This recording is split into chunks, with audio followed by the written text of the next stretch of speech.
OnePlus was based on the slogan of never settle and prided itself in being a flagship killer. We're in our 8th version of the OnePlus device with the 60, and we've come a long way since they started, and it seems to be blurring the lines between being a flagship killer and a flagship. But semantics aside, it remains to be seen just how good a device the 60 is. This is Sandeep from RevAtlas, and here's a review of the OnePlus 60.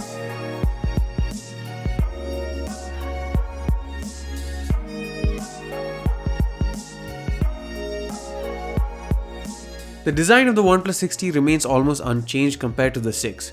It's still got glass all around with a metal mid-frame. The design being largely same is not a bad thing and has been upgraded to Gorilla Glass 6 though, and that makes it fragile and very slippery too. You're better off putting a skin or a case on top of it for extra grip. It's also an extreme fingerprint magnet, but when it's clean it looks amazing, especially in this mirror black variant. You also have a midnight black variant with a matte finish, but that's the only two choices as far as color options go for now. My guess is that you should be getting a white, red and perhaps a limited edition pretty soon down the line. It has grown a bit in terms of footprint and a thicker waistline due to a larger display and battery capacity, but is still fairly manageable and it feels good to hold and use.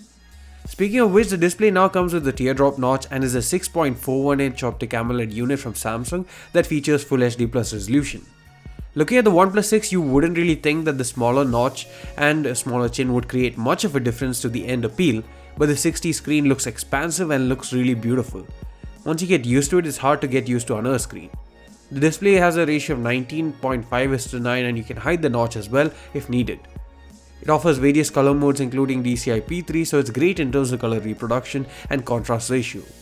The only slight gripe is that the display seems a tad bit reflective, which does hamper the sunlight legibility a bit as well. The phone is powered by a Snapdragon 845 chipset from Qualcomm and has dual nano SIM support but no scope for memory expansion. But then again, now the base variant starts at 128GB and you can get 6 plus 128 as well as 8 plus 128 and 8 plus 256GB options. Storage is UFS 2.1 and RAM is LPDDR4X. The phone is running Android 9 Pie with Oxygen OS on top. It supports Project Treble, seamless updates, Camera 2 API as well as L1 wideband for HD streaming on Netflix and Prime. The Type-C port still supports USB 2.0 speeds only though, and that's kind of a bummer. You still get the 3-stage profile slider on the right side, and that's kind of great to make adjustments on the fly without actually having to unlock your smartphone. The 60 trades in a traditional rear-mounted fingerprint scanner in favor of an in-display optical fingerprint scanner. The fingerprint scanner was arguably one of the best features of the past few generations of OnePlus devices, as the ceramic scanner was near instantaneous and really accurate. While the in-display fingerprint scanner seems more like a marketing gimmick and for bragging rights, it actually works very well and is faster than similar implementations from sister brand Vivo. It is the quickest and most accurate implementation of an in-display fingerprint scanner that we've seen so far. Also on board is Face Unlock, which makes use of the front-facing camera. It too is accurate and is amazingly fast, but no infrared tech here, but at least it's pretty safe. The camera setup remains unchanged. 16MP f1.7 Sony IMX519 with 1.22 micron pixel size and optical image stabilization, while the secondary unit is a Sony IMX376K with 20MP of resolution, 1 micron pixel size and a similar f1.7 aperture. The front camera is a Sony IMX371 with f2 aperture, 16MP of resolution and 1 micron pixel size. But perhaps the most important update for cameras are on the software front with the addition of a nightscape mode. We've compared Nightscape in detail against Night Sight from Pixel 3 XL, and our camera review of the 60 is coming soon as well. Till then, check out these samples from the phone.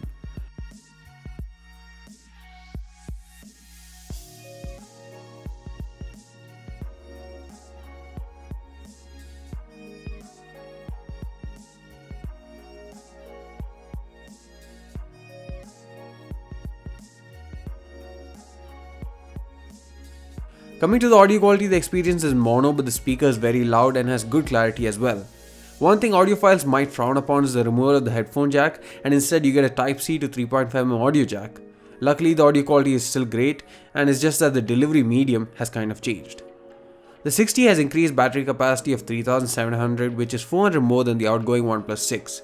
Capacity alone isn't enough to guarantee bigger battery life since the screen size has also gone up. But thanks to OnePlus's optimization, the battery life has actually improved.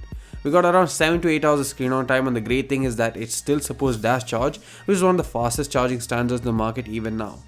You'll need to make use of the bundle charger and cable, but you can get from 15% to 65% in just 30 minutes of charge and can reach a full charge in around 1 hour and 10 minutes. One thing is for sure, OnePlus devices have gotten a whole lot more expensive over the years. They actually cost closer to the price that flagships used to cost earlier when they used to label their phones as flagship killers.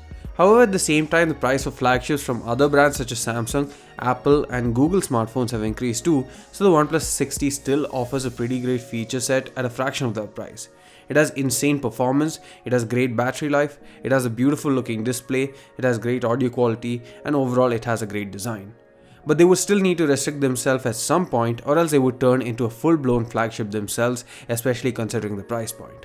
Thanks for watching this video, see you again in the next one.